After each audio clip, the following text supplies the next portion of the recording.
Fora de Jogo apresenta 90 mais 3, o teu videocast semanal. Os mágicos Toto, Quinto e Rabassa, soltinhos para mais uma emissão. Bem, estamos prontinhos, bem confortáveis. César, seguimos? Vamos lá. Ora, sejam bem-vindos a mais um episódio de 90 mais 3. Eu sou o Afonso Couto e estou aqui com os mágicos Ricardo Quinteiro e José Rabassa. Hoje temos a honra de ter aqui connosco César Peixoto, Mr. César Peixoto agora. Exatamente. Depois de uma carreira cheia de títulos, Champions, Taça UEFA, Taça Intercontinental, Campeonato Nacional, ganhou praticamente tudo o que um jogador pode ganhar.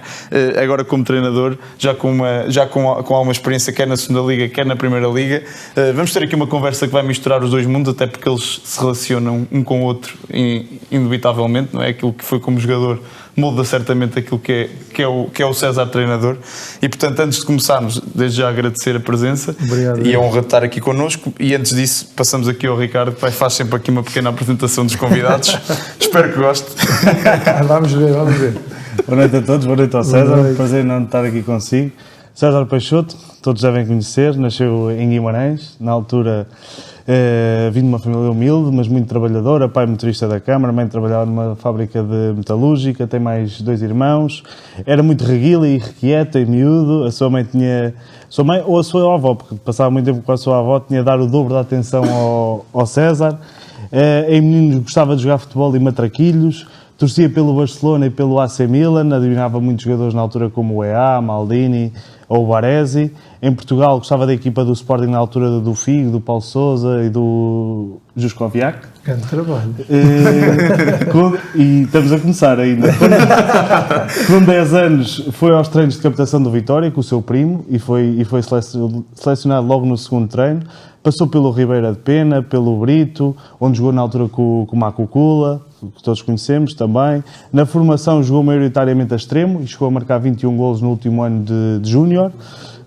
Com o primeiro ordenado no Taipas, creio eu, metade pagava a prestação do Seat Ibiza, a outra era para o resto dos gastos.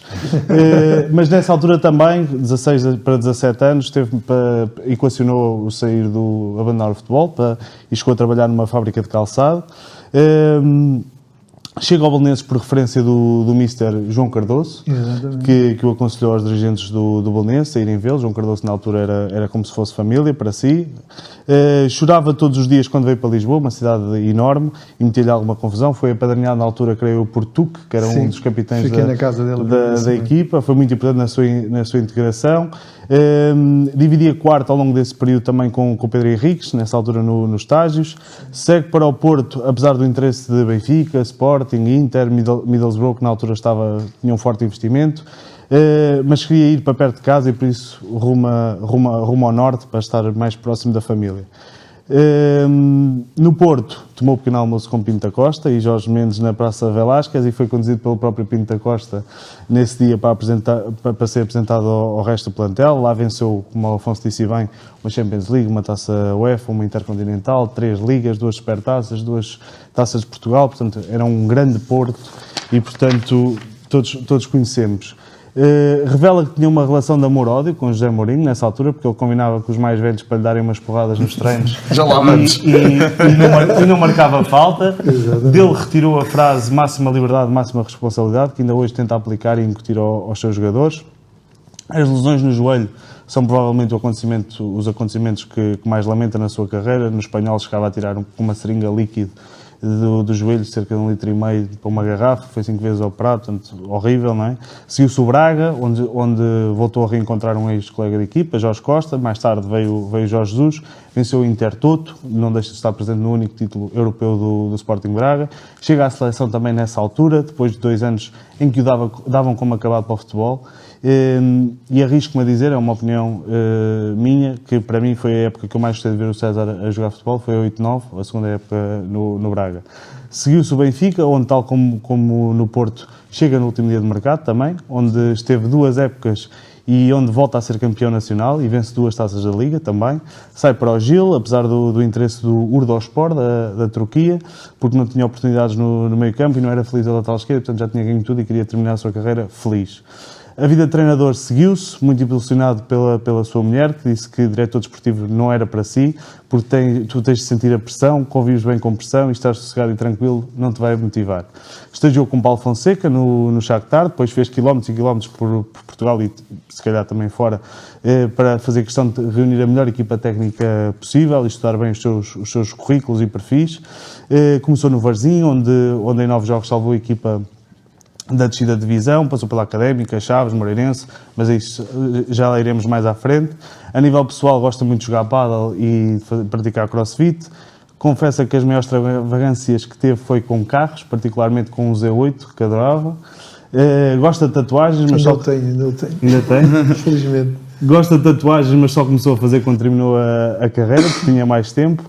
A sua única superstição era jogar com os boxers do avesso, muito impulsionado pela sua mãe, que entendia que isso afastava o mau olhado. O momento mais alto na carreira, confessou há pouco tempo num podcast também, Entre Linhas, que convido a ver-vos, que foi ganhar o campeonato pelo Benfica depois de 2 anos dificílimos. Prefere séries a filmes, gostou muito de ver Narcos e House of Cards. Diz que prefere que não lhe digam nada quando acorda, não gosta muito de comer caracóis, gosta de U2, já os foi ver a Barcelona, Coldplay, Michael Jackson, David Bowie. Um dos filmes que mais marcou a sua infância foi o Instinto Fatal, adora a Fórmula 1 e um dia perfeito para o César é praia, sol, desporto e família. César Peixoto. E neste caso virou 90 mais 3. Veja lá se o Ricardo está lá em sua casa escondido no seu bigode.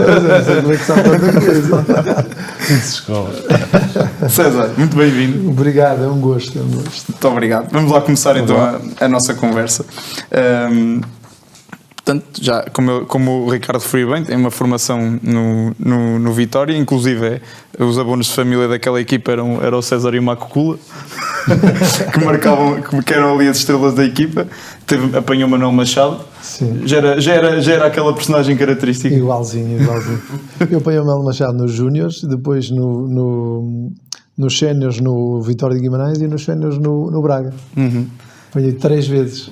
E então, sempre igual? Não, sempre igual. Si próprio. Muito tranquilo, uma forma de falar peculiar para o mundo do futebol. Imagina nós com 18 anos ouvir aquela forma de falar tão elaborada, diria assim. Às vezes havia malta que não entendia, mas a verdade é que a gente foi percebendo e ele fez uma boa carreira também como treinador. Muito bem. Depois destaca-se no Taipas e, portanto, na primeira época acabam por descer, depois voltam a subir, onde o César acaba por se destacar, mais de 20 golos também nessa época. Nesse momento da sua carreira imaginava que iria estar no Porto dali a um ano. Como é que é essa gestão? Como é que foi esse processo de carreira? Foi difícil porque, como disse ali há bocado e bem, houve uma fase em que eu tive para deixar de jogar futebol. Eu fui trabalhar para uma fábrica de calçado.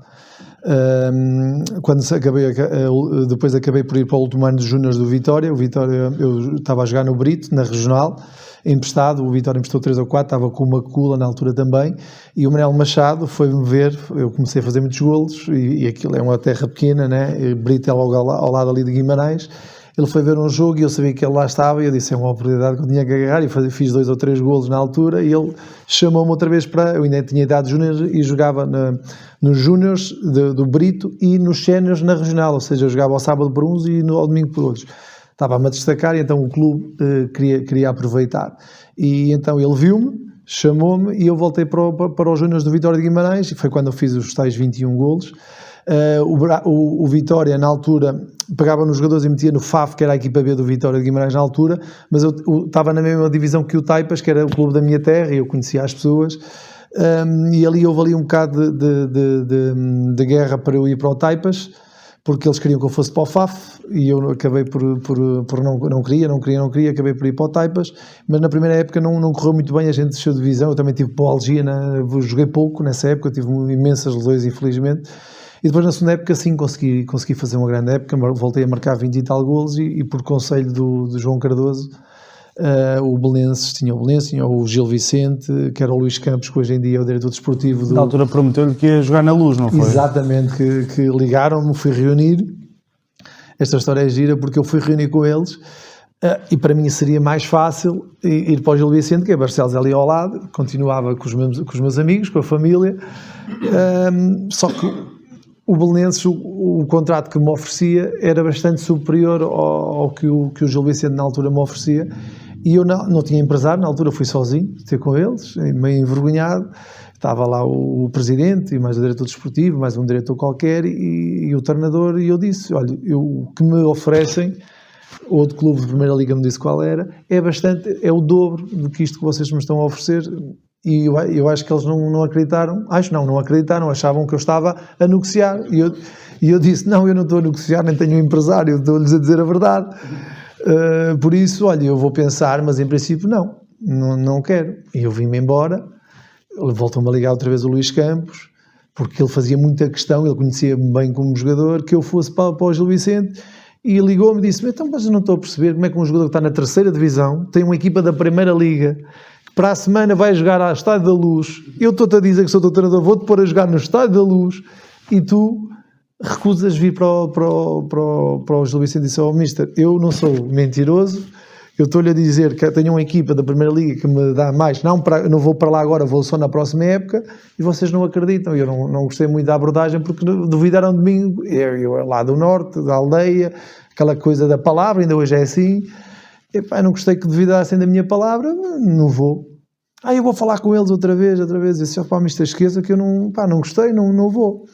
No dia seguinte, estávamos a vir para Lisboa, eu com o presidente do Taipas, que na altura era tio da minha primeira namorada, aquilo era um meio pequeno, o Armando Marques, depois foi vice-presidente do Vitória de Guimarães, hoje em dia é o administrador de assado do Leiria, que era meu diretor, era meu vice-presidente do Taipas.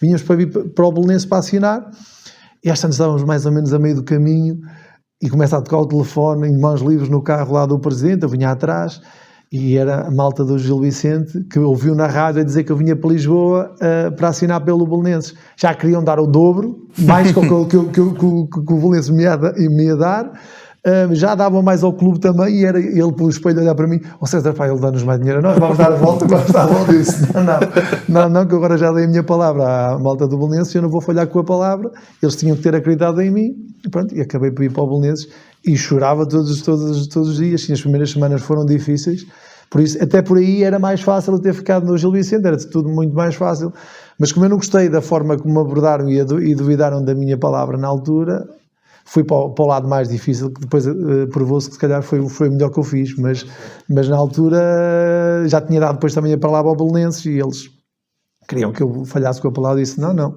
Mas aí até os direitos o presidente queria, porque o Taipas ia ganhar mais dinheiro também. Sim. E eu disse, não, presidente, desculpe lá, mas agora já está, não há volta a dar.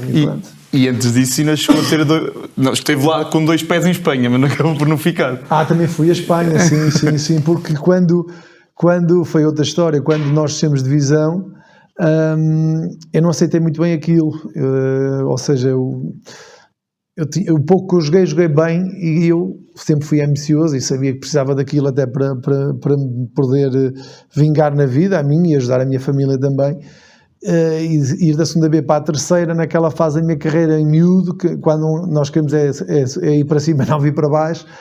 Apareceu ali uma questão de Espanha, fui lá e tal, mas também acabei por não ficar, que era o Compostela, acho eu. Acabámos por não ficar, foi o William que jogou no Benfica, que arranjou esse contacto, acho que ele jogou lá, através lá das pessoas do Taipas, a ver se haviam também ali algum negócio para eles ganharem ali algum dinheiro, depois as coisas não aconteceram, e fiquei ali um bocado frustrado, e nessa pré-época quase nem apareciam aos treinos, eles foram buscar uma vez, lembro-me de me irem buscar à praia, porque eu não ia aos treinos e já dizia que não queria jogar mais futebol. E entretanto voltei, e o João Cardoso foi muito importante, porque a paixão estava lá, o talento estava lá, mas estava completamente frustrado, que tinha-me lesionado, não conseguia ajudar a equipa, tínhamos descido de divisão, aquilo do Compostela também falhou, e então eu estava ali um bocado bloqueado, e ele foi muito importante nas conversas que teve e na forma como me abordou e como me fez fazer uma época fantástica na altura. Muito bem, pois... acaba por ser um mentor, e depois chega ao Belenenses também referenciado por ele. Até hoje, deixa-me dizer, até hoje tenho as camisolas todas dos meus clubes, e o filho dele, que hoje em dia é adjunto do Artur Jorge, que estava no Braga, foi coisa, também jogou futebol e jogava sempre com esteiras minhas que eu lhe dava. sempre lhe fui grato e ainda hoje mantemos contacto porque foi claramente uma pessoa muito importante para mim. E é o maior colecionador de camisolas de César E Peixoto. até-nas todas. Eu não sei se as deu ou se não fora, eu dei-nas todas. Então, depois chega ao Belenenses, joga com o número 16, se me recordo. E como é que é para um jovem que não só não é de Lisboa, como vem de divisões inferiores à Primeira Liga, sentiu como é que foi a integração? Sentiu alguma desconfiança por parte dos jogadores já com alguma tarimba na Primeira Liga? Como é que foi essa chegada? Deram-lhe 16 porque era o que restava, não é? Era o que Tinha estava, vindo a terceira divisão, também então. cheguei, vinha da terceira, não podia pedir nada, né? Fui muito, já estava tudo Queria o confiante, sete, estava na mas primeira liga. Mas a integração, eu fui muito bem recebido por todos. Agora, o que eu senti sempre, ou seja, hoje em dia é muito mais fácil para os miúdos virem de divisões inferiores e apostar-se em jovens. Naquela fase não era assim tão fácil. Então, vindo de uma terceira divisão, lá das Taipas, que aqui ninguém conhecia onde é que eram as Taipas, não é? O Mário Pérez dizia, na brincadeira, eu não sei como é que veio aqui parar, você tem Braga, tem Gil Vicente, tem Vitória de Guimarães, tem tudo ali à volta, vem parar ao Belenenses, como é que é possível? Aquele mundo está tudo, aquela gente está toda a dormir, e eu comecei ali a trabalhar e a perceber que eu sentia que tinha capacidade para ser logo aposta, mas não apostava em mim, eu por certo modo entendia, porque o risco na altura era muito mais calculado de apostar em jovens, e sentia-me ao mesmo tempo frustrado porque se queria a oportunidade e não me era dada porque não era uma equipa muito experiente. Tínhamos o Tuco, tínhamos o Wilson, tínhamos Marco o Filgueira, o Marco Aurélio, o Marcão, o Pedro Henrique, que já tinha estado no Porto e no Benfica, que estava lá também, o Lito Vidigal. Tinha uma equipa muito batida. Eu era o mais novo praticamente da equipa. Era eu e o Neca, que também foi era jovem da formação, que estavam já a apostar nele, e a mim gostava-lhes de ter coragem de apostar. Eles até reconheciam capacidade. Não, e agora que falou do Neca, depois até aproveitou uma lesão agarra do Neca aí a e dispara. Exatamente. Quando o Neca, quase a meio da época, aliás, o falecido José António, que era o diretor desportivo, eu cheguei, na altura, abriu o mercado. Eu não gostava de estar cá em Lisboa na altura, hoje em dia vivo aqui, mas na altura não gostava de estar cá em Lisboa e eu fui ter com ele, eles não apostavam em mim, eu sentia que tinha capacidade, mas ele não apostava em mim, eu estava longe da família e dos amigos, sentia-me frustrado e disse, olha, eu quero-me ir embora. E ele disse-me assim, o quê? Tu queres ir embora? Tu estás na Primeira Liga, vens da terceira Liga da divisão e tu queres ir embora? Eu quero-me ir embora. E vais para onde? Eu vou para o Taipas outra vez, depois venho para a Primeira Liga outra vez. Eu sempre fui assim muito irreverente. Mas disse-lhe isto, não, tu és maluco, deixa de estar, a tua oportunidade vai chegar. Há a lesão do Neca, que era o miúdo que eles estavam a apostar, então abriu uma vaga para outro miúdo, porque dois miúdos a jogar ao mesmo tempo, naquela altura, pelo menos naquela equipa, não era possível. E foi no estádio do Farense a primeira vez que eu joguei titular. Marca, ou pelo menos gol, faz sim, uma gol assistência. que acaba por Não toca ninguém. se não toca ninguém, e acabo de fazer gol e faço uma assistência, acho eu, e a partir daí, pronto, joguei sempre até ao final. Joga sempre. Fiz em 14 jogos, acho que fiz 9 golos também na altura, qualquer coisa assim. E joga sempre, ainda bem que jogou, porque eu ia pedir aqui ao nosso João para mostrar aqui ainda bem que jogou e foi inclusive o homem do jogo e até recebeu uns prémios muito interessantes. Temos aqui, vou buscar aqui um vídeo incrível, que dessa altura era ótimo. Recebeu aqui um jovem César a receber. E aquele cabelo. Naquela altura. É André Diniz, olá. O jogo correu bem, consegui com muito orgulho receber o prémio do jogador da jornada. Fico muito contente e orgulhoso por isso. Fez uma excelente exibição, sem dúvida, e por isso mesmo em LG. Está. Este caixote. Até há pouco tempo estava na casa dos meus pais ainda. Então era de boa qualidade. Dia lá de idosos, Cala das Taipas. Uma excelente Dia das Taipas. Sim. Era lá uma instituição lá das Taipas. Eleito o melhor jogador da jornada. Continuamos a brincar com futebol primeiro. Compensa mais agora, compensava mais ser jogador da jornada naquela altura. Agora recebe só ali outros felzitos. Depois diz. Força, Zé. Diz que no Belenenses marca o Porto. É isso, eu tenho aqui o vídeo para mostrar também. Queres pôr já o vídeo? Não, meto o vídeo. É o gol que marcou a minha carreira de E hoje. depois o transporta para o Porto É na isso. semana seguinte. Podes pôr, para vermos aqui o golaço. Nós tínhamos 4 anos, mas já sabíamos suficientes a saber. Não, é um golaço, e é o grande Vítor Bahia. que depois no Porto era o meu melhor amigo. Aí está. Um grande remate de pesca. Foi. Uma grande Mas toda a gente ainda hoje em dia que me fala lembra-se deste gol do Valença. Sim, é uma vitória épica, 3-0. Sim, foi. Aqui o Bahia falhou aqui neste golo, mas sim, mas foi uma grande vitória para nós. Era um Porto que estava ainda em construção, não é? O Mourinho tinha chegado há pouco tempo e depois, eu não me recordo bem, mas quando eu fui à conferência de imprensa no final do jogo, o Mourinho passa por mim e diz-me parabéns. Ainda qualquer coisa do género, ainda nos vamos ver por aí, qualquer coisa do Sim, género. eu tinha lido sobre isso, já não me lembro quem é que era o jogador. O Elton, que dizia. o Elton. Era o Elton, foi o Elton. O Elton disse, então não sabias ir para o Porto? É isso. Pensei que já tinham ido buscar ou alguma Sim, coisa exato. assim. Não, eu sabia que já havia interesse do Porto, porque eu vinha, na altura, um extremo esquerdo muito forte, 1 para 1, a cruzar bem, a decidir bem, a fazer golos, que eu em 14 jogos fiz 9 golos na primeira época, né, com 20 anos, não havia muitos, e já havia bastantes clubes, e o Porto era um deles. E eu sabia, e eu sempre tive isto, quando eu sabia que era um momento importante e que estavam ali a coisa, há pessoas, às vezes, os jogadores que tremem e acusam a pressão, eu ao contrário. E acabei a fazer um grande jogo e na semana seguinte, agora já se pode dizer, às escondidas, acabo por ir ao Porto. O Jorge Mendes falou comigo, na altura era o meu empresário, e fomos ao Porto a meio da semana. É uma história gira que eu fui ao Porto, acabei o treino aqui em Lisboa, agarraram em mim e foi comigo ao Porto, passámos lá a tarde todos escondidos lá no escritório da Gestifood, que era no Bom Sucesso, acho eu, lá em cima.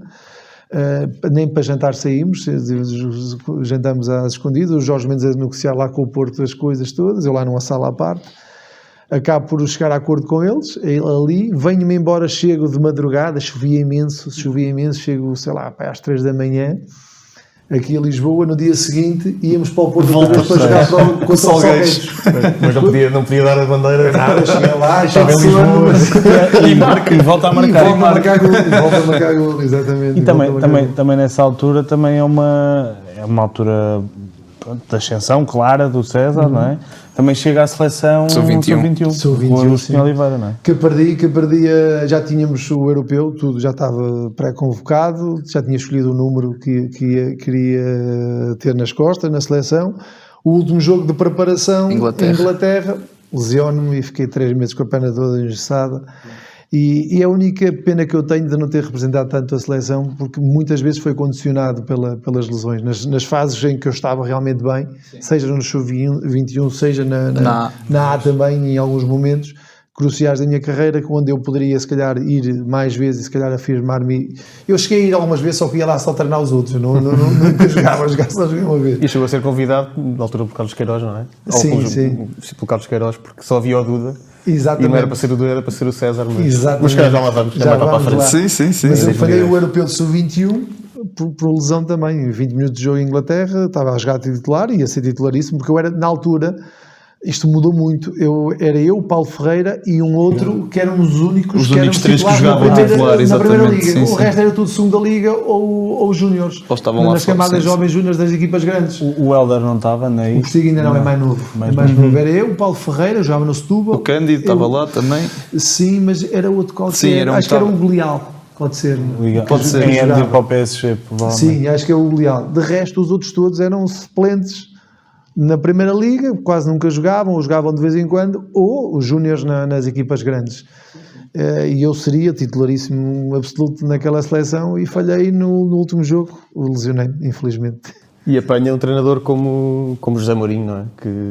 Que é um ícone de treinadores. Sim. Como é que foi relacionado com o José Mourinho? Sabe se foi ele que teve a iniciativa de dizer eu quero o César Peixoto?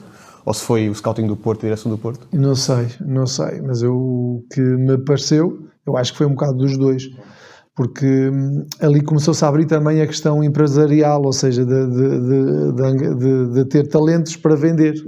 Tanto é, no final desses 2 anos o Porto fez muito dinheiro em jogadores e contratou quase todos os jogadores aqui do campeonato. Fui eu, o Pedro Emanuel, o Paulo Ferreira, o Maniche, o Nuno Valente, depois o Derlei, sim. Ou seja, e potenciou outros que lá estavam e acabaram por vender, e começou aí o tal negócio, o empresarial. O negócio que hoje ainda. Exatamente. Relativamente ao Mourinho, até para não nos estendermos muito no tema, mas fazendo um paralelismo com aquilo que desempenha hoje, porque o César é um mister, Gostava de perceber, porque o César também já disse várias vezes que foi irreverente e que se tivesse um jogador na sua equipa como o César era, tinha que saber cativá-lo. Há uma história que ou seja, no primeiro dia do ano há treino contra a equipa B e o Mourinho põe-o a gravar só a si e depois dá-lhe o CD, não é? Ou seja, queria que fizesse paralelismo com esse momento que viveu como jogador e como é que hoje, enquanto treinador, também tem essa gestão de cabeças, porque não é só os pés que jogam, é a cabeça também. Sim, foi uma coisa diferente que me marcou. Eu faço muitas vezes, pico muitas coisas individuais, seja de treino, seja de jogos, para jogadores, chamo-os, não naquele contexto dele e da forma, mas de uma forma construtiva na altura. Ele ali quis um pouco chocar-me. Porquê? Eu na altura fiquei cheio de medo, porque eu tinha 20 anos, era irreverente e gostava de sair à noite. E eu achei que um vídeo, ele já tinha avisado que havia discotecas que estavam a ser controladas e essas coisas todas, e eu pensei, quando ele chega ao pé de mim, assim, um cara de mão, toma lá isto e vê, depois falamos. E eu assim, queres ver que já me agarraram? Eu pensava, queres ver que já me agarraram? E depois pus-me a ler, coisas positivas, era tudo com bola. Coisas negativas, era tudo sem bola, que não reagia à perda da bola, que não corria para trás, que os outros estavam todos de calções e eu de calças e que não sei o quê, e que fiz um grande golo, mas que aquilo não conta. E depois foi uma forma dele me fazer perceber que o futebol não era só jogar com bola, que teria que trabalhar, que era um bocado o ADN dessa equipa também, que era para eu me enquadrar mais rapidamente também naquilo. E eu faço muitas vezes isso com os jogadores também, porque acho que o vídeo tem muita força. Porque às vezes os jogadores, o que é que eles pensam? E eu já fui jogador, não me esqueço como é que... Ele está-se a meter comigo, está-me a perseguir, está a arranjar desculpas para não me pôr a jogar. Mas se eu lhe mostrar com o vídeo, ele vai ver. Não é a minha palavra contra a dele. Ele vai ver a imagem e contra a imagem ele não tem como... Exatamente. E então, se nós lhe mostrarmos a imagem, é muito mais fácil de os convencer, às vezes, de certas coisas, que eles percebam que isto é para o bem deles, não é para o mal, ou não é para metê-los no banco, ou qualquer coisa do género. Eu acho que o vídeo, cada vez mais, eu filmo os treinos todos, eu vejo os treinos todos, eu pico imagens individuais dos treinos, dos jogos, e aproveito aquilo, seja para dar na cabeça, seja para também levantar a moral e corrigir algumas coisas boas, outras menos boas. Acho que é uma ferramenta muito importante e foi aí que eu comecei a perceber que se podia utilizar isto a nosso favor também. E não só para coisas más, mas também para coisas boas e para fazer crescer os jogadores por vendo, para eles verem também. E nessa altura ele estava claramente 10 anos à frente, acredito. Muito, sem dúvida nenhuma, completamente diferente de tudo que eu já tinha vivido até então ali. E daí, além da qualidade que nós tínhamos, a metodologia de treino é totalmente diferente. Eu lembro, nós dizíamos assim, antigamente as pré-épocas era correr, e nós ficávamos todos contentes porque nunca corríamos à volta do campo, éramos diferentes dos outros todos. Só isso, psicologicamente para nós era uma alegria, porque o jogador de futebol, dificilmente há um que gosta de correr à volta do campo. Sim, quer ter a bola dos pés. Outra coisa é correr à volta do campo, e correr. E antigamente a metodologia era muito... E correr para a mata. Muito para aí, sim, e rampas, e coisas na mata... E com ele, não, era toda a pré-época foi com bola, e nós estávamos todos maravilhados. Logo aí ganhou o grupo, criou uma dinâmica muito forte do grupo, e depois havia muita qualidade também. Mas eu acho que além da qualidade foi a forma como ele liderou o grupo e a forma como nos conquistou na altura, e a amizade que havia ali. Depois éramos uns 17 ou 18 portugueses, quando acabávamos os jogos, chegávamos, olhávamos uns para os outros e... Vamos, já íamos todos para a noite, o que é que eles iam fazer? Nós ganhávamos sempre. Só que aquilo era... Não íamos todos os jogos, como é óbvio, mas aquilo era... Íamos almoçar juntos, íamos jantar juntos, íamos beber uns copos juntos, ou seja, a gente gostava de... Havia um bom ambiente. Exatamente, de estar junto, e isso deu uma força enorme para aqueles 2 anos, com aquilo tudo que nós ganhamos. Eu ia pegar exatamente nesse ponto, que era a da união do balneário, e essa própria... vontade que vocês tinham de ir juntos e de estar juntos depois ou seja, ao mundo dentro do futebol, dos treinos e do jogo, mas vocês queriam estar juntos fora desse contexto. Como é que agora, como treinador, lida com essa parte da vida social dos jogadores, sendo que esta geração está mais desligada, se vir os seus jogadores a ir tomar um copo à noite, como é que reage? Só queria fazer um parênteses com o até porque era um Porto que eu já ouvi o César dizer que na parte de trás do autocarro havia chamuças, cervejas, jogavam às cartas, algo que hoje é completamente impensável. Tudo. Nós tínhamos uma pessoa que era o Júnior, tinha lá um restaurante ali ao lado, nós acabávamos o treino de manhã, íamos lá almoçar e depois já íamos todos almoçar, já íamos aí almoçar todos juntos, depois íamos para estágios, imagina, vinhamos aqui jogar a Lisboa, a malta os mais vezes iam lá atrás a jogar cartas e a beber. E a fumar alguns. Agora posso dizer tudo, já vai Claro, e quando se ganha, pode-se tudo. É isso. Já prescreveu. E quando acabávamos os jogos, nós tínhamos a caixinha das multas, nós pagávamos ao senhor, o senhor vinha com o farnel todo, comida, bebida, tudo e mais alguma coisa, para no final do jogo, a confiança era tanto, nós sabíamos, acreditávamos piamente que íamos ganhar, que ia ser festa à ida embora. Então já chegávamos ao autocarro, já combinado com o motorista, com tudo, já estava lá o farnel todo, para a gente comer e beber, e o caminho todo, e vir na palhaçada, e a cantar, até o Mourinho chegou, a certa altura já vinha ele também lá acima buscar comida e bebida. E as pessoas têm noção que parecia que aquilo era, parecia que andávamos na tropa, mas não. Agora, era aquela questão da máxima liberdade, máxima responsabilidade. Na hora do treino, aí ele não facilitava nem nós, porque nós às vezes havia porrada uns com os outros, porque ninguém queria perder uma peladinha. Ninguém queria perder. Quando na hora do treino, aquilo era muita competitividade uns com os outros, depois ficava tudo bem logo a seguir. Mas havia esta parte em que nós íamos no jogo, íamos a cantar no autocarro, a comer, a beber todos juntos. Depois a equipa técnica também tinha boa relação com toda a gente. Vinham buscar lá acima comida para comer lá embaixo no autocarro. E foi assim que fomos construindo aqueles 2 anos, que nós tivemos 1 ou 2 derrotas em 2 anos, que é uma coisa incrível.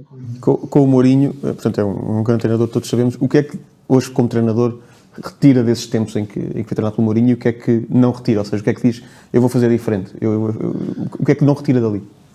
Eu acho que nós somos sempre um bocadinho de todas as experiências que temos, não é? Seja do Mourinho, seja do Jesus, seja do João Cardoso, do Taiber, seja de todos os treinadores, e das vivências também como nós tivemos dos jogadores, de balneares, de capitães, de tudo e mais alguma coisa. E depois já o nosso cunho pessoal. Eu não consigo dizer eu faço isto porque este treinador era assim e aprendi com ele, eu faço isto porque aquele treinador não vejo, eu acho. Mas o César tem um futebol, como podemos dizer, positivo, ou seja, um futebol muito ofensivo. Por exemplo, hoje em dia é um bocado diferente do Mourinho. Exatamente, é isso, era aí que eu ia chegar. Sim, acho que não, é isso que eu estava a dizer. Porque há muita gente que diz, e eu também o digo, porque nós treinadores criamos coisas, mas também vemos muito o que os outros fazem, não é? Também faz parte do nosso trabalho. E ver os melhores e perceber o que é que eles estão a fazer. Sim.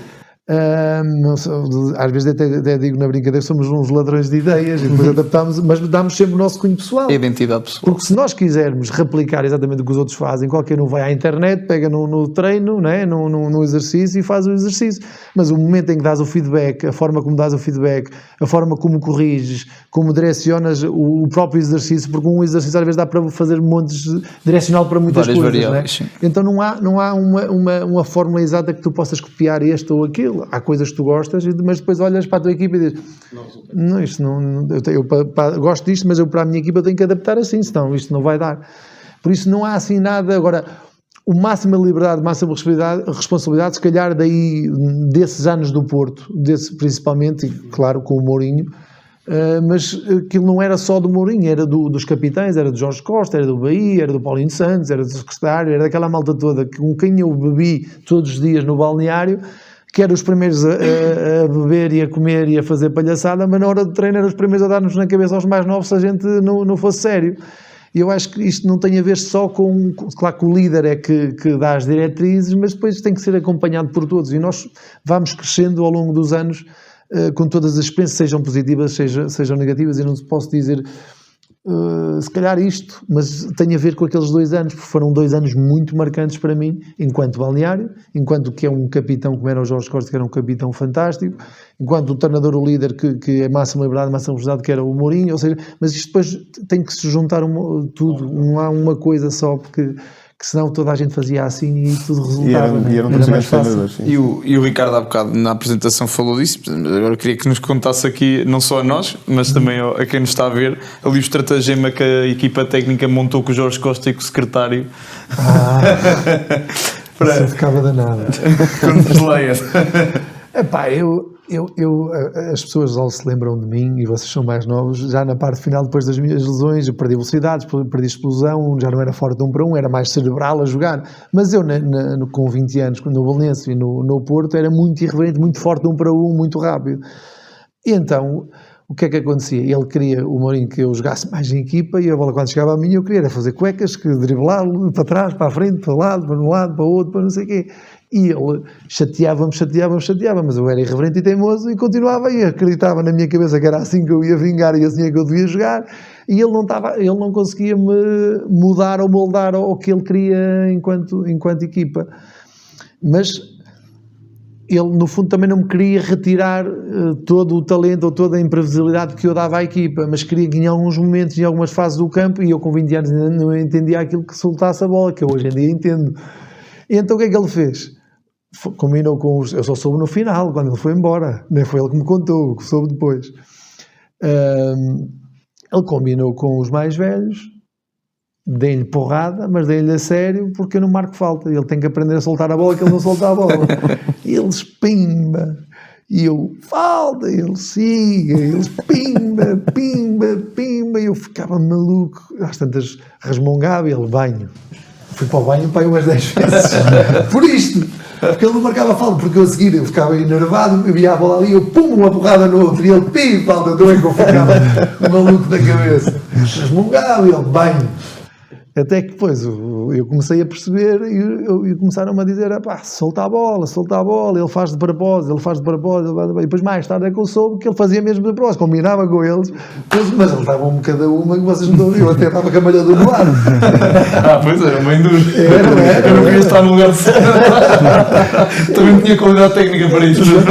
Mas eu era teimoso, não soltava nada, e eles pimba, e eu dava uma falta de porcaria, e ele falta, e eu assim, agora não vai falta. E é incontornável falarmos, não é? Todos os dias temos aqui um campeão europeu e um vencedor da Taça UEFA, portanto também gostava de perceber como é que foram essas conquistas. Pelo que ouço, a Taça UEFA parece que foi mais saborosa, mas queria um bocado saber como é que foram esses 2 anos de conquistas internacionais, que desde então nunca mais ninguém ganhou uma Liga dos Campeões em Portugal. Sim, não é fácil, mas foram...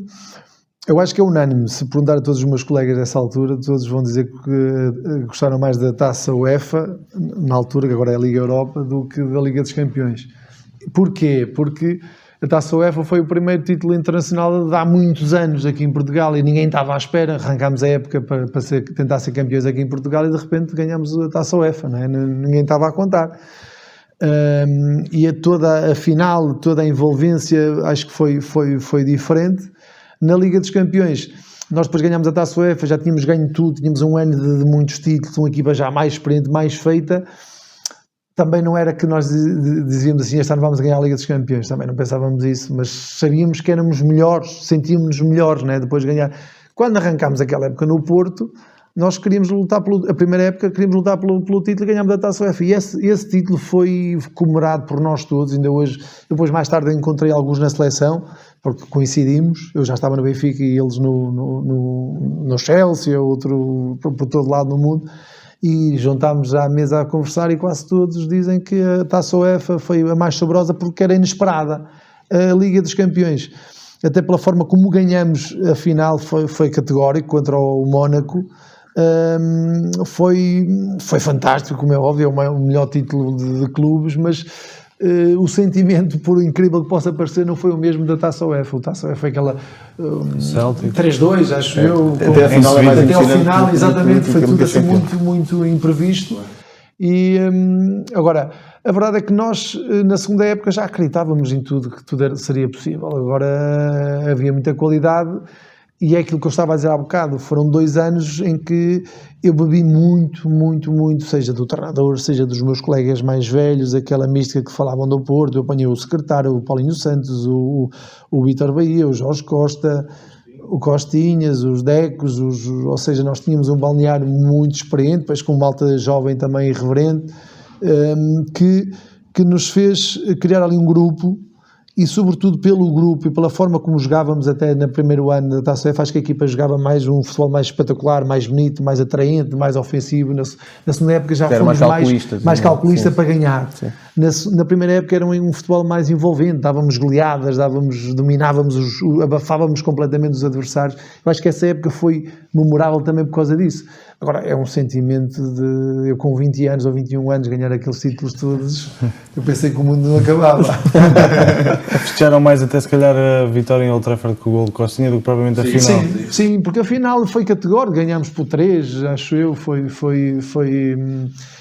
aí se não ganhávamos esse jogo éramos eliminados, ou na Corunha também foi difícil. Agora a final foi um bocado, da Liga dos Campeões foi um bocado, como eu diria, categórico, não foi fácil, como é óbvio, mas ganhámos, fomos superiores, fomos bastante superiores. Muito bem, agora temos que acelerar um bocadinho, senão o tempo também esquecei, havia também de falar de quadriança, essas coisas todas. Eu tinha só uma curiosidade muito rápida, porque eu reparei, eu gosto muito de números de camisolas, em 4 épocas de Porto, o César joga com 4 números diferentes. E sei que o 12, que foi na terceira época, até foi com a exceção que fizeram para o João Vieira Pinto, mas jogou com 14, com o 16, com o 12 e com o 21. O 21 foi o quadriense que impôs os números, não foi? Sim, foi, exatamente. O 21 foi o quadriense. O 12 fui eu, que era o meu dia de anos.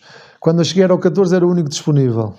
O 16 foi porque era o que eu jogava no Bolonense, me tinha dado sorte. Pronto, foi só por isto. Sim. Ok. Mas a particular temos dado 3 vezes. Mas é interessante pegar aqui na questão do número, porque, em relação ao quadriense, porque é exatamente um treinador, depois de ter a experiência de Del Neri e do Vítor Fernandes, que foram treinadores que se calhar perderam um bocadinho. Eu não apanhei o Vítor Fernandes. Não apanhei o Conselho, porque foi para o Vitória. Sim, mas apanha o Vítor Fernandes e Del Neri com uma liderança talvez um bocadinho mais relaxada e que se calhar não era aquilo que aquele balneário precisava. E depois tem o outro mundo que é quadriense, que é um treinador muito mais duro, vê-se logo pelos números, não é? Ele chega pelos números por posição. Mas aquilo acho que qual era a lógica para estabelecer os números? Os holandeses eram um bocado assim, acho que como é que era? Os números era por posição. Era o número 10, era o 10 e o 20. Sim. O 5 era o 5 e o 15. O 5 e o 15. Pois. O 11 era o 11 e o 21. Era o lateral esquerdo. Era o falso lateral. Era o falso lateral, sim. Era o ala, como joga o Sporting hoje em dia. Eu jogava aí nessa posição na altura. E eu supostamente era o 21 porque era o suplente. Depois acabei por ser o titular. Foi o titular, exatamente. Mas eu era o 21, não era o número 11, não era o titular. Ele definia assim. Tanto é que ele nesse ano ele faz sentar o Quaresma e o Diego, que eram os melhores jogadores. Ele dizia que o Diego para número 10 fazia poucos golos. O número 10 tinha que fazer no mínimo 10 golos. Então ele jogava muito bem, tinha muito talento, mas não fazia golos, não podia jogar. Meteu lá o Postiga que fazia golos. O Quaresma não defendia, não trabalhava para a equipa, só jogava para ele e ele os primeiros 10 jogos não metiam no banco. Era um treinador complicado. Mas que teve sucesso. Mas foi assim que conseguiu. Mas talvez também por isso não tenha continuado depois. Sim, teve problemas. Teve uma saída complicada. Teve problemas, sim, ele chegou a uma altura teve problemas, mas por exemplo os outros dois que vieram antes vinham, também era difícil, nós vínhamos ganhar tudo em 2 anos com uma liderança exatamente, a frustração de alguns que queriam ter saído, viram alguns sair e outros não saíram e ficaram. O Del Neri veio, ia mudar a estrutura também para jogar um bocado como ia jogar o Quadriense não sei quando, um ano depois. Alguns jogadores que não ia jogar com 10, não ia jogar, alguns jogadores que eram consagrados não iriam jogar e aquilo deu problemas lá dentro e ele deu mesmo problemas a sério dentro do balneário. E ele, quando nós viemos da pré-época, que andámos também, não foi uma pré-época atípica, nós ganhamos a Liga dos Campeões, nós andamos um mês fora, fomos aos Estados Unidos, fomos à Alemanha, fomos à França, fomos a todo lado, ao Canadá, fomos a todo lado jogar e treinar pouco, só jogávamos. E então acabou por ir embora muito rápido também porque veio muito humilde. E era uma equipa de jogadores que tinham ganho tudo e mais alguma coisa, veio humilde demais. O Vítor Fernandes, um pouco na mesma linha, chegou bem, a malta até gostou, mas depois em momentos cruciais, isto acontece ainda hoje, é normal, na liderança, há momentos que tu tens de impor, há momentos que tu falhas na tua liderança, se não te impões, eles começam a subir por aqui acima e nunca mais te apanham, e ele falhou nisso e teve problemas também depois em termos de liderança. E depois veio o Coceiro, depois já não estava, fui emprestado ao Vitória Guimarães. O Quadriense até tem logo uma medida que acho que deve ter sido dificílima para o, não sei se para o grupo, mas pelo menos para o Jorge Costa, que é, ele encosta ao Jorge Costa. Sim. Ele faz na meia época e depois sai para fora acabar a carreira. Eu acho que ele já era assim por natureza, mas foi pior porque ele chegou ali, nós no Porto, vocês não se devem lembrar de 3 treinadores numa época no Porto, não é normal. Sim. Não é normal, e naquela época nós tínhamos tido 3 treinadores. E então pintaram-lhe um cenário muito negro, não é? E ele chegou ali a cortar a direito com tudo e com todos e a mostrar força, e eram os números, era as horas das refeições, era os capitães, ele mexeu em tudo que tinha que mexer para mostrar que mandava. E conseguiu, à maneira dele, mas conseguiu. E teve 2 anos, nós no primeiro ano fomos campeões com ele. Só teve um ano. Depois, mas no ano seguinte, depois foi embora. Foi embora. Josualdo Ferreira. Chegou ao Josualdo. Mas eu acho que ele ficou mais com um ano. Nós ganhamos a primeira. Eu troco-me tudo. Mas, não, isso é 5-6, depois 6-7. Ganhamos. 5-6, depois 6-7 vai para o Espanhol.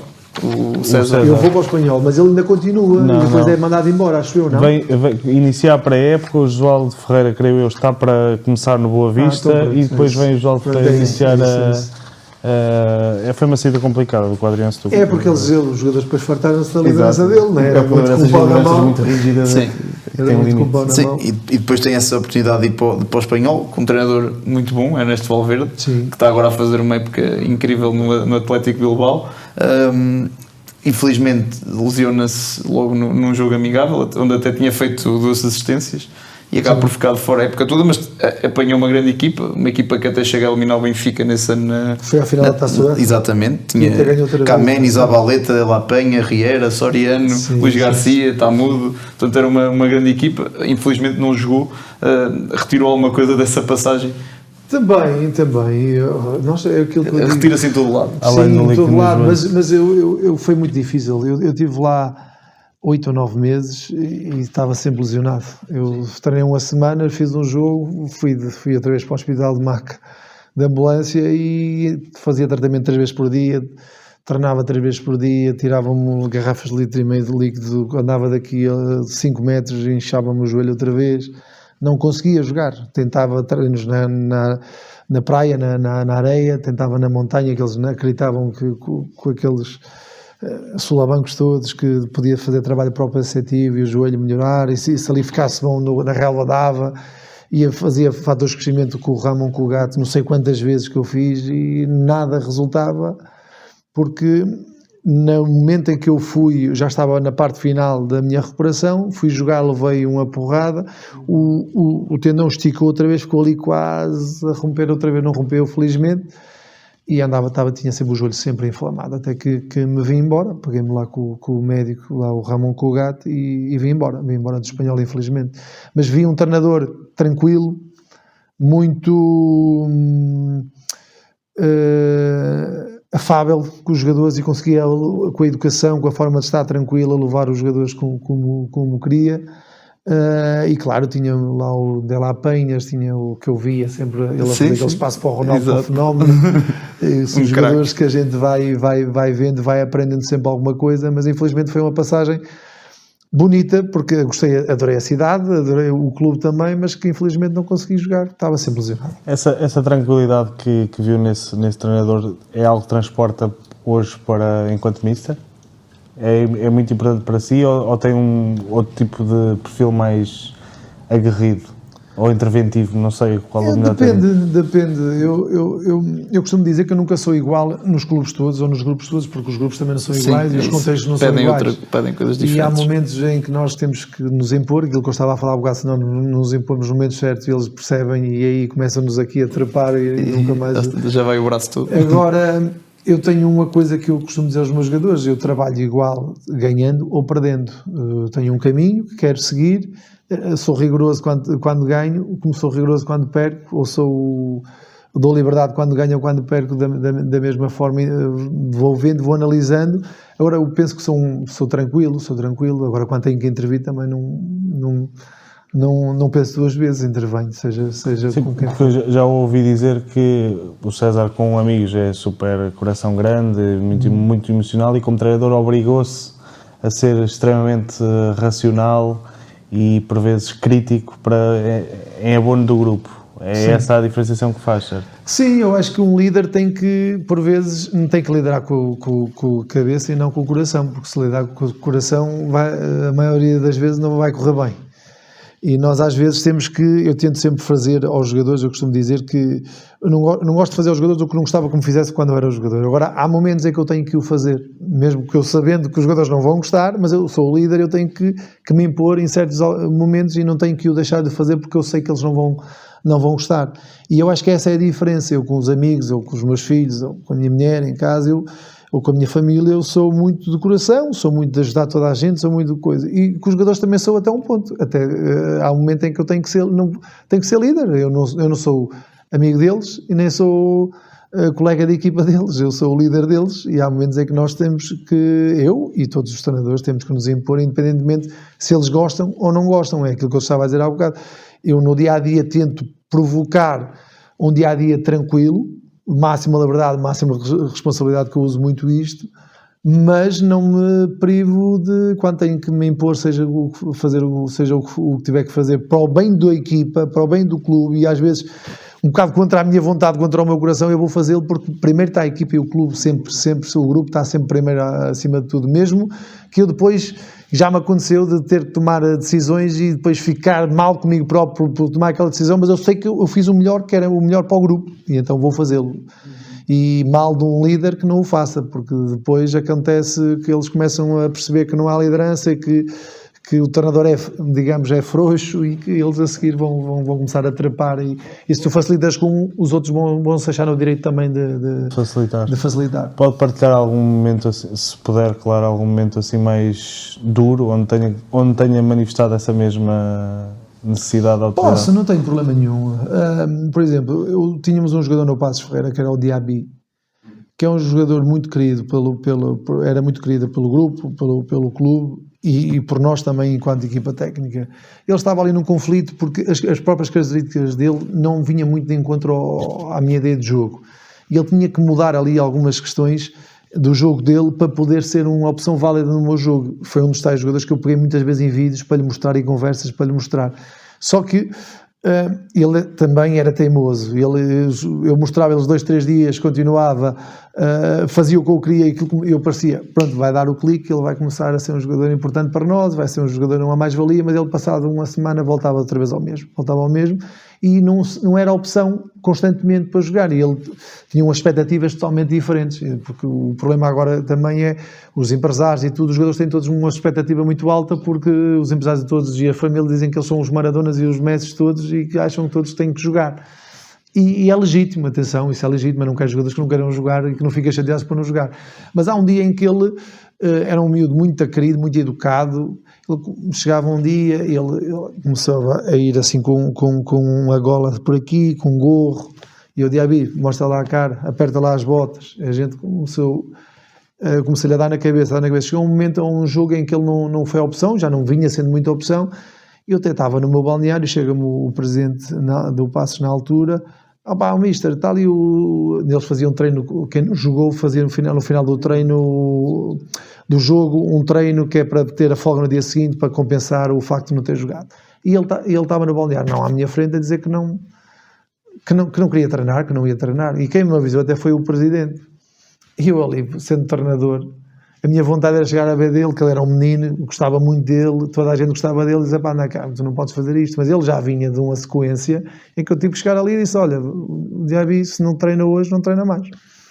E tive que o excluir do grupo. Custou-me imenso porque eu gostava dele e eu sabia que o grupo gostava dele também, mas é uma atitude que eu não poderia deixar passar. Um jogador não se pode recusar a treinar, nunca pensar numa coisa dessas. Fiz questão depois de o chamar mais tarde, quando ele depois foi embora, foi para o Portimonense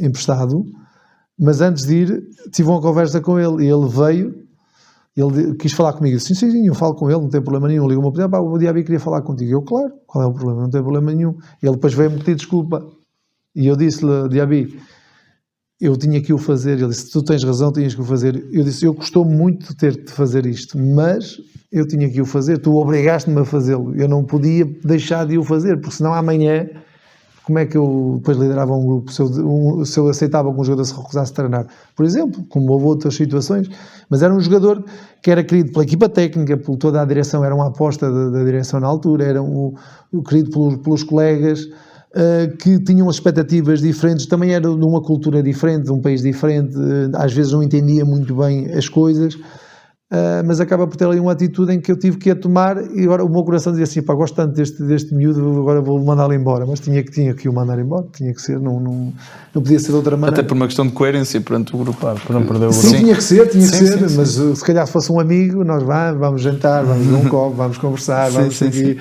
e até ficámos chateados, mas depois as coisas ficam bem. Ali há momentos em que não dá para fazer já mais isso e temos de tomar atitudes fortes. Muito bem, depois Vamos acelerar para Braga. Isso.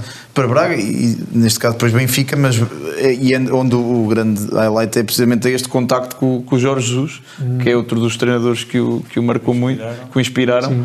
Antes de passar propriamente à parte da aprendizagem com o Jorge Jesus, sei que deve ter muitas histórias com ele, mas tem uma, e eu vou puxar o jogo do AC Milan que tiveram, em que o César quase que marcava um golaço ao Dida. Sim, mas que ele também num treino antes do jogo virou-se para o Stélio e pode contar essa história.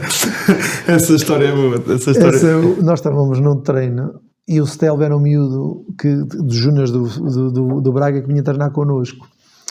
E ele começou a fazer assim uns passos por cima da defesa, para a profundidade, e os dois já disse: porra, Stélio, parece o Pilro! O Pilro! E eu, mister, não é o Pilro, é o Pirlo! Estás com o italiano do caralho!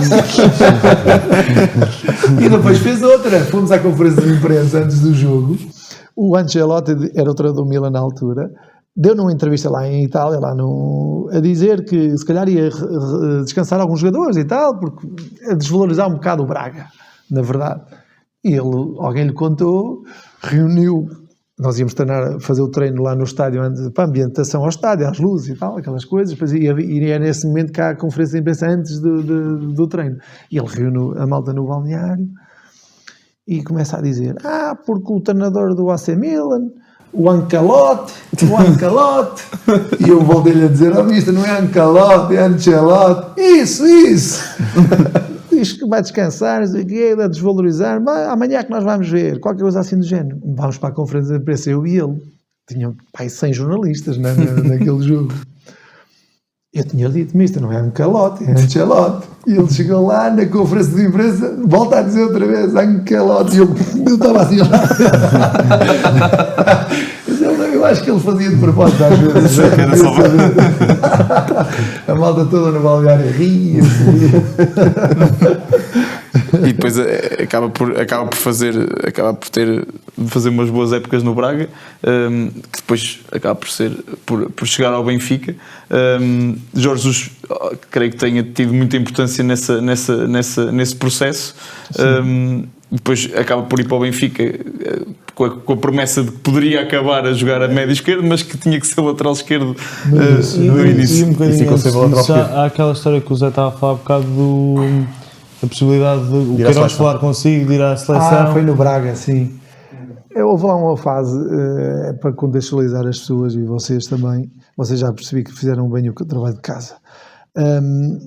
O Queiroz, quando vai para selecionador, não existia o Rafael Ferreira, o Coentrão, não havia defesa esquerda. Eles fizeram uma prospecção do mercado, ele, o Agostinho Oliveira e a equipa técnica, e devem ter visto a jogar a falso lateral esquerdo no Porto com a Adriança, não é? Porque o Braga é depois. E a certo dia o Agostinho Oliveira vai lá a Braga ter comigo, que eu já me conhecia bem do Sub-21, que na altura que eu me lesionei ele que era o treinador principal. E diz-me que tiveram a fazer um estudo, isto que eu estou a contar, um estudo e tal, e que acham que o defesa esquerdo, que podia ser um defesa esquerdo na seleção, que tinha características mais adequadas, que poderia ser eu e tal. E eu disse, ok, tudo bem. Mas para isso tens que jogar a defesa esquerda aqui no Braga também. Eu olhei para ele e disse, mister, não, eu na seleção, com todo gosto, aquilo também é só de vez em quando, eu jogo a defesa esquerda e tenho todo gosto, é uma honra para mim. Agora, eu tenho que jogar aqui como médio, isso não abdico. Então não dá, deixa-me ver, mas então não dá.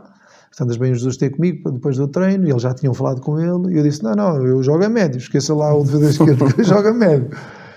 E entretanto, nessa altura não fui eu logo chamado, foi quando foi o Duda adaptado. O Duda também era extremo.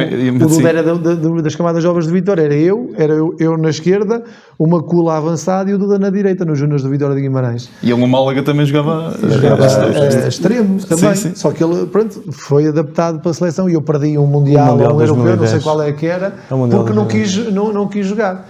Depois, mais tarde, nessa época, e eu concordo contigo, foi das épocas que mais gozo me deu jogar também, nessa época do Braga com o Jorge Jesus, ganhámos a Intertudo, eu acabei por ser convocado para a Seleção Nacional, para médio, não para lateral esquerdo. Para o Brasil-Portugal. Exatamente, porque fiz uma época muito boa e mais tarde acabei por... Foi a única vez que eu joguei também. Depois, no Braga, voltei a ser convocado, vim para o Benfica, continuei a ser convocado, mas só ia lá só para treinar os outros que eu jogar nunca jogava.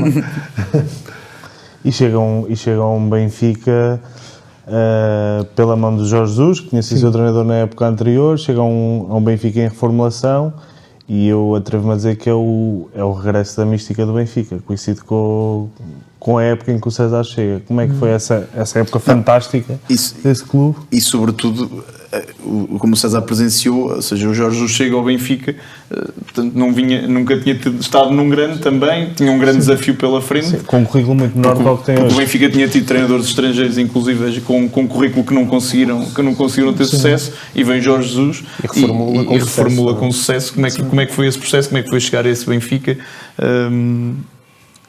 Bem, o Benfica já tinha feito, eu fui o último a chegar, como vocês disseram há bocado e bem, e tinha feito uma pré-época fantástica, tinha goleado quase a toda a gente. Eu acho que foi fruto da qualidade também, mais uma vez, a equipa era muito forte e o treinador tinha muita qualidade também. As pessoas podem não gostar, mas é um treinador que tem provas dadas. Nenhum treinador ou nenhum jogador, diria assim também, joga muito bem todas as épocas, a não ser o Cristiano e o Messi, não é? De resto, há sempre épocas em que os jogadores estão melhores que outros, há treinadores em que em alguns contextos ou em uns projetos estão bem e outras vezes estão menos bem. O futebol é mesmo isto e não é por causa disso que deixam de ter competência, e na altura ele tinha muita fome, tinha muita competência, conseguiu juntar um grande grupo de jogadores com qualidade. E notava-se que quando eu cheguei já da pré-época, eles já vinham com um embalo muito forte da pré-época, com uma crença muito, muito grande no treinador e no processo e na ideia do treinador. Ou seja, eu já cheguei com aquele em andamento. Fui titular quase a época toda, até uma altura em que me lesionei, e depois entrou o Coentrão e depois comecei ali a jogava. Mas a equipa estava muito carente, sobretudo, e havia muita qualidade. Era o Maxi Pereira, o David Luiz, o Luizão, Ravi Garcia, o Coentrão, o Ravi Garcia, o Ramírez, Di Maria, ainda sem a hora, o Saviola, o Aimar, o Cardoso. Grande época. Ou seja, nós tínhamos uma equipa fantástica. Depois, quando se entra numa dinâmica positiva e há qualidade e há um espírito de grupo também, a coisa depois vai quase sozinha, porque a crença depois, quando eu já apanhei boas épocas assim, essa é das melhores equipas sempre do Benfica, se calhar, aquela minha do Porto também. Depois torna-se quase uma fome diária de querer ganhar em jogos e querer jogar, e o treinador só tem que andar ali a gerir. Já não é preciso estímulo, já não é preciso nada. Sim, não precisava de muito estímulo, porque aquilo depois tornou-se quase como um vício, e nós estávamos 2, queríamos 3, queríamos 4, demos não sei quantas goleadas nesse ano. E acho que é muito por aí, claro, muito mérito do treinador, da ideia, e depois a qualidade aliada a tudo. E falou bem de ter vindo duas das melhores equipas do século, destes 24, 25 anos deste século, que face às devidas diferenças, mas têm um elo em comum. Ambas têm o número 10, Aimar, Deco, que é uma posição ou um tipo de jogador que se extinguiu no futebol. Como é que vê essa e agora como treinador, o porquê e como é que se extinguiu esse tipo de jogador?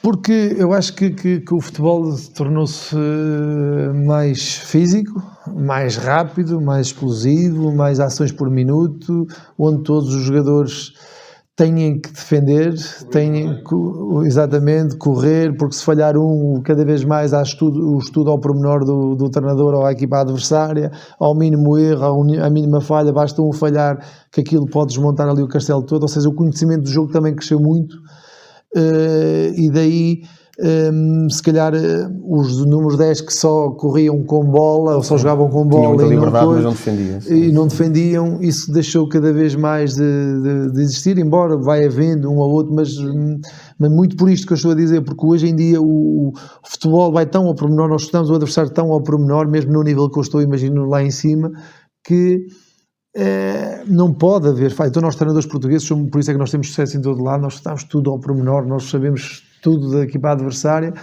e depois tem que haver eu acho que tem que haver estes jogadores talentosos, mas tem que se aliar hoje em dia o talento com alguma capacidade coletiva, principalmente defensivamente, embora se eu pudesse jogava com 10 números 10, mas eu sei que não é possível, não é possível, então acho que é por isto, a evolução do futebol e sobretudo dos treinadores, das equipas, da metodologia de treino, da forma de treinar e a forma como estudam, e as estratégias que cada vez mais existem, vão anulando um bocado a possibilidade de haver os típicos número 10 que só jogam com bola, não sei, o Messi e o Ronaldo. Sim, tanto com essa extinção emergiu o box-to-box, que é um jogador que lá está, cobre muito raio de ação, ataca, defende, transporta. Eu acho que esse já havia. Sim, mas valorizou-se mais agora, o box-to-box. Sim. Ele já havia, antes havia 6, imagina, vou dar um exemplo no Porto, quando ganhámos tudo, era o Costinha. O Maniche e o Deco. Né? Agora há um Costinha e 2 Maniches. Exato, não há tanto o Deco, embora o Deco já era um número 10 que trabalhava muito defensivamente, já não era um 10 como o Aimar jogava mais com bola, cobria bem o espaço, mas não era agressivo, não era forte nos duelos defensivos. Pronto, o Deco já era, o Deco já veio já foi um número 10 diferente, tanto é que no Barcelona ele jogava a 8, não jogava a 10. Exatamente. Já era um 10 diferente, e deixa-me dizer que eu acho que o Deco foi o melhor jogador que eu joguei e eu adorei o Aimar, mas o Deco era um jogador muito completo, também por isso naquela fase eles ofensivamente era fortíssimo, mas também ajudava muito também. Sim, muita corrida, tinha muito gol também, mais tinha com o Aimar. Sim. E eu acho que esta foi a evolução do futebol, por isso começaram a haver menos. Agora são os jogadores que eu mais gosto. 90 mais 3 é a bola a girar, o quinto o Couto a cruzar e o Rabassa a converter. 90 mais 3 indivíduos sensatos, soltinhos e pacatos até o clima ferver. E à medida que a semana nos vai dando muita trama, é o fora de jogo que está no 90 mais 3.